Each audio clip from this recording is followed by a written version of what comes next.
రాజకీయాలకు అతీతంగా గంధవరం పైడితల్లమ్మ తల్లి ఉత్సవాలను జరిపిస్తున్నట్లు ఆ గ్రామ సర్పంచ్ జీవీవికే వర్మ తెలిపారు. పద్మనాభం మండలం గంధవరం గ్రామంలో కొలువుదీరిన పైడితల్లి గ్రామ దేవత ఉత్సవాలు ఈ నెల 29, 30 తేదీల్లో జరగనున్నాయని, ఈ నేపథ్యంలో సోమవారం సాయంత్రం నుండి తొలేళ్ల ఉత్సవం, గొర్రెపోతు ఉత్సవం జరుగుతుందని వివరించారు. అనంతరం 30 సాయంత్రం అనుపోత్సవంలో శూలాల ఉత్సవం జరుగుతుందని స్పష్టం చేశారు. భవానీ మాలలు ధరించిన భక్తులు ఈ సందర్భంగా అగ్నిగుండం తొక్కడం, ఘటాలు ఊరేగింపు ప్రత్యేక ఆకర్షణగా ఉంటుందన్నారు. ఈ సందర్భంగా పలు సాంస్కృతిక కార్యక్రమాలు ఏర్పాటు చేయడం జరిగిందని, ఇతర రాష్ట్రాల్లో స్థిరపడిన బంధువులంతా ఈ సందర్భంగా గ్రామానికి చేరుకుంటారని, అందుకు కావలసిన అన్ని ఏర్పాట్లు పూర్తి చేసినట్లు ఆయన స్పష్టం చేశారు.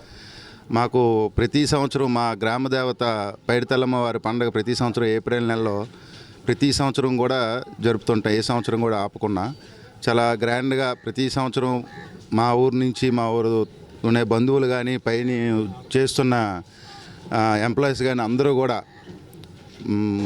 ఈ పండగకి ప్రత్యేకంగా ఎవరూ కూడా మిస్ అవ్వకుండా అందరూ వచ్చి శుభ్రంగా అమ్మవారి మొక్కులు తీర్చుకొని ప్రతి సంవత్సరం జరుపుకుంటున్నాం మేము. ఈ సంవత్సరం కూడా రేపు సోమవారం మంగళవారం నాడు మళ్ళీ అమ్మవారి పండుగ మళ్ళీ ఈ సంవత్సరం జరుపుకుంటున్నాం.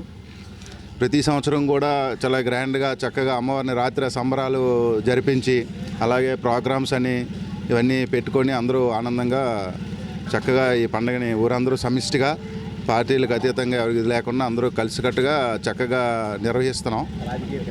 రాజకీయాలకు కానీ ఎటువంటి సంబంధం లేకుండా ఓన్లీ అమ్మవారు దాని గ్రామ సమిష్టితోటి అందరూ కలిపి అందరూ గ్రామంలోని అమౌంట్ సపోర్ట్లు కానీ ఎంప్లాయీస్ సపోర్ట్స్ కానీ అందరూ దీనికి సహకరించి ఐక్యతతో అందరూ శుభ్రంగా నడుపుతున్నామండి. ఈ సంవత్సరం కూడా అలా చక్కగా జరుగుతుందని ఆశిస్తున్నాం. ఎక్స్ వైస్ ప్రెసిడెంట్గా ఉన్నాను. నా పేరు నెల్లివాటి స్వామినాయుడు. మా గ్రామంలో ప్రతి సంవత్సరం పూర్వీకుల నుండి జరుగుతున్న పైడితల్లమ్మ వారి సంబరాలకి ఉత్సవం జరుగుతుంది. రేపు ఆదివారం, సోమవారం, మంగళవారం జరుగుతుంది. ఆదివారం నాడు బొమ్మ తిరుగుడు జరుగుతుంది. 1 గంట వరకు బొమ్మ తిరుగుడు జరుగుతుంది. సోమవారం నాడు తొలేల సంబరం 1001 దింటీలతో ఉత్సవం గొర్రెపోతు సంబరం జరుగుతుంది. దానికి అందరూ పెద్దలు పిల్లలు అందరూ పాల్గొంటాం. మంగళవారం నాడు సాయంత్రం 4 గంటలకు పాలదారి తిరుగుతుంది. ఆ తర్వాత మళ్ళీ 10 గంటలకు గొర్రెపోతు సంబరం జరుగుతుంది. రథం తర్వాత పెద్దలు పూర్వకంగా ఉన్నదాన్ని రథం కూడా జరుగుతుంది.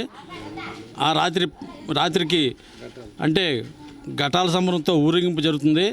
మళ్ళీ కార్యక్రమాలు, సంస్కృత కార్యక్రమాలు కూడా జరుగుతాయి. ఆ రోజు సచ్చరిత నాటకం ఉంది. తర్వాత పూర్వీకుల ప్రకారం బాబోతం జరుగుతుంది సోమవారం నాడు.